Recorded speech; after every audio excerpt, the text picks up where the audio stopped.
Alam nyo ba mga kababayan, meron po ako nakitang napakagandang balita kasi ito po mga kababayan ay actually in-screenshot ko na siya eh. Anong balita? Yan. Itong bagong Pilipinas, bagong sistema ni PBBM. Ay, wait lang. I-record ko din muna. Sige. Hintayin muna natin itong dalawa. Yeah. Ito, Jake, ang natin pag-uusapan. So, ito na nga mga kababayan. Ano mo muna. Natin si Ballpoint man kasi nagre-record din sila. Nagre-record din si Boy. Okay na ba? Inuubo kasi ako eh. Pasensya na kayo mga kababayan. Alam niyo naman si Jake, laging inuubo. Let's go! So kung makikita nyo mga kababayan, ito yan no. Alam naman po natin na sunod-sunod yung mga kalamidad na nangyari po dito po sa ating bansa. Nariyan na po yung lindol na nangyari sa Cebu at saka sa Davao. So ngayon naman mga kababayan, kita naman po natin yung nakakalungkot na nangyari sa Cebu na kung saan after po nilang lindolin, binagyo naman po sila at talagang nakita nyo naman na halos wipe out talaga lahat mga kababayan. Halos wala po talagang natira.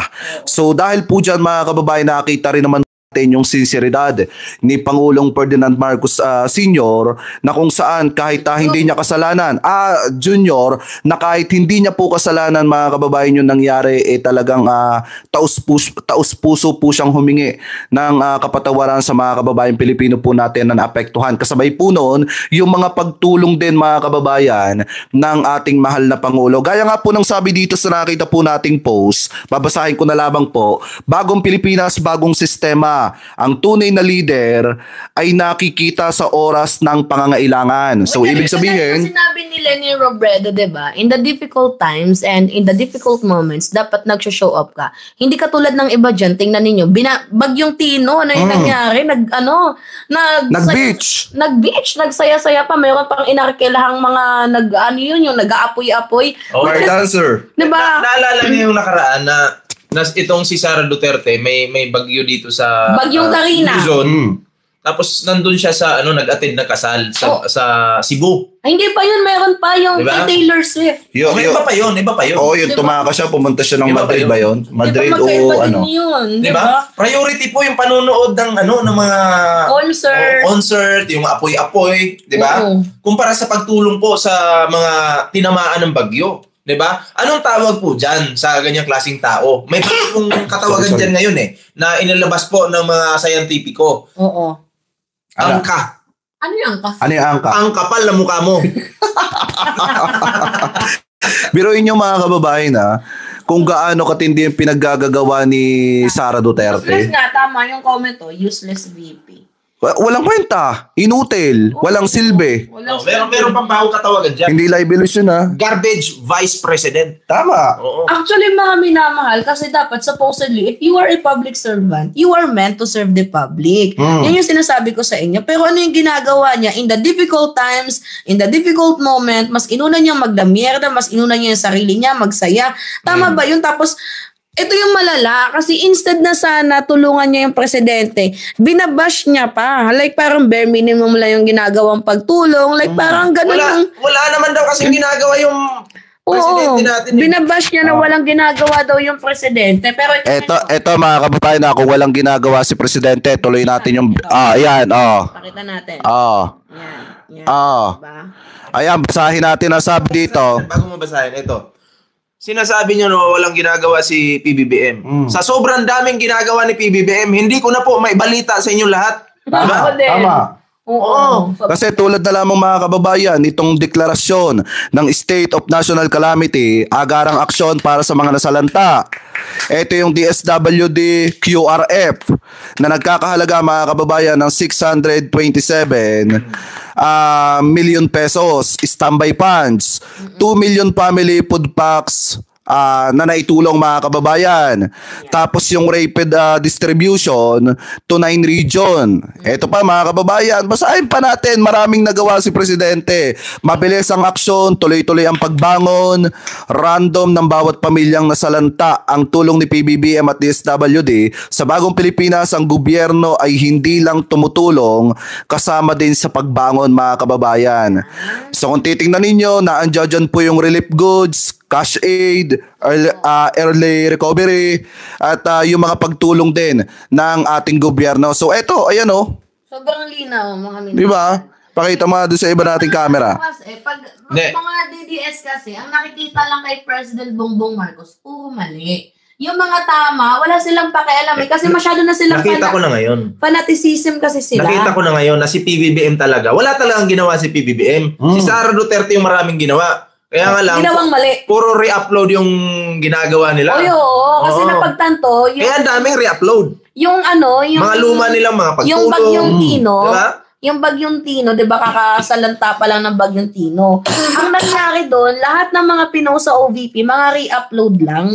Ay, hindi tunay yun? Hindi tunay, mga re-upload lang yung ginawa ni ano. Ay, grabe no. Grabe ka inutil naman. Inutil nga eh. Kaya nga siya nabash kasi yung totoong Vice President Sara Duterte natin, nandoon naglalamierda, nandoon sa may beach. Samantalang yung mga pinopost nila sa Facebook, mga re-upload lang. Kaya mas lalo. Kaya ang daming ginagawa, no? At saka, ang daming ginagawang re-upload. Puro re-upload. Re-upload lang. Ibig sabihin, wala talaga silbi. Wala nga, trash nga. Eto lang yung ginawa niya mga kababayan. Nung may paparating na bagyong uwan ba yun? Nag-video lang. Eto. Yung nagpahayag lang na. Bigyan ko nga lang yan ng reaction bago. Play mo muna sa kanila. Ang pag-asa. Wait, ay putik na. Nawala, in-scam ni Sara. Storm na posibleng umabot sa super typhoon sa mga araw ng November 9 at 10. Pakinggan nyo ha. Yung uwan ay sinasabing posibleng dumaan sa central o northern Luzon. Ang pinakamataas na babalang itataas para kay Juan binabasa lang mga kababayan. Number 5. Ang signal number 5 ay nagpapahiwatig ng mga hangin na umaabot dahil may hangin ka rin. Kilometers per hour o mas mataas pa. Ito ang mga panganib at epekto ng super typhoon. Mas mapanganib si Sara. Ano natin? Ito to, bigyan ko ng reaction yan. Short reaction lang. Alam mo, Sara Duterte, ang plastic mo. May pa video ka pa dyan. Malalamon ba ng mga Pilipino yung babala mo dyan?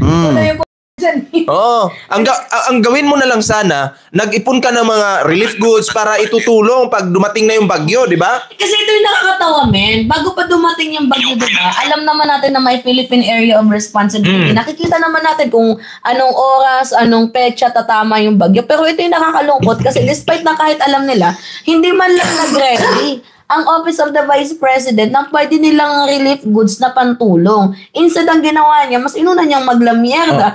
Parang sa PBBM lang yung kanyang inaasahan. Like, supposedly, di ba? Alam mo ba? Nagtutulungan sila. Alam mo ba bakit ginagawa yan ni Sara Duterte? Bakit? Isa lang sagot dyan. Inutil talaga siya. Hindi, tamad. Yan. BP tamad. Yan yung totoo. Tamad naman talaga. Hindi ko alam mga partner kung may vice president pa tayo eh. Wala. Hindi ko naramdam, hindi. Hindi ko nararamdaman. Pero meron tayong Pakulo. Sa buong ang daming mga vice president na nagdaan, pero ngayon ko naranasan yung pinakabobong vice president.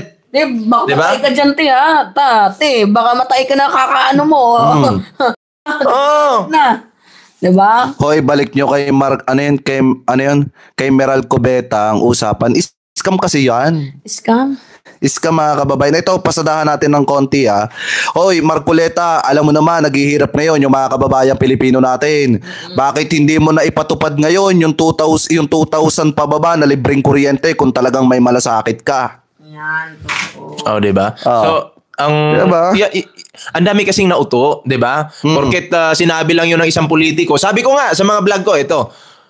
Pag sinabi ng politiko na ito yung pangako ko, ito yung pangako ko, wag po kayong maniwala diyan. Ang paniwalaan niyo po yung kanilang nagawa. Ano ba yung nagawa ng taong ito para iboboto ko or iboto ko? 'Di ba? Yun yung tinitingnan niyo. Wag po yung pangako. Dahil yung mga pangako ay napapako yan. 'Di ba? Yan po, yung mga pangako na yan, ginagamit po nila yan para kayo ay ma-scam. Ini-scam kayo 'di ba? Maniwala ka diyan kay Boy Kamatis, Sus Mariusip, 'di ba?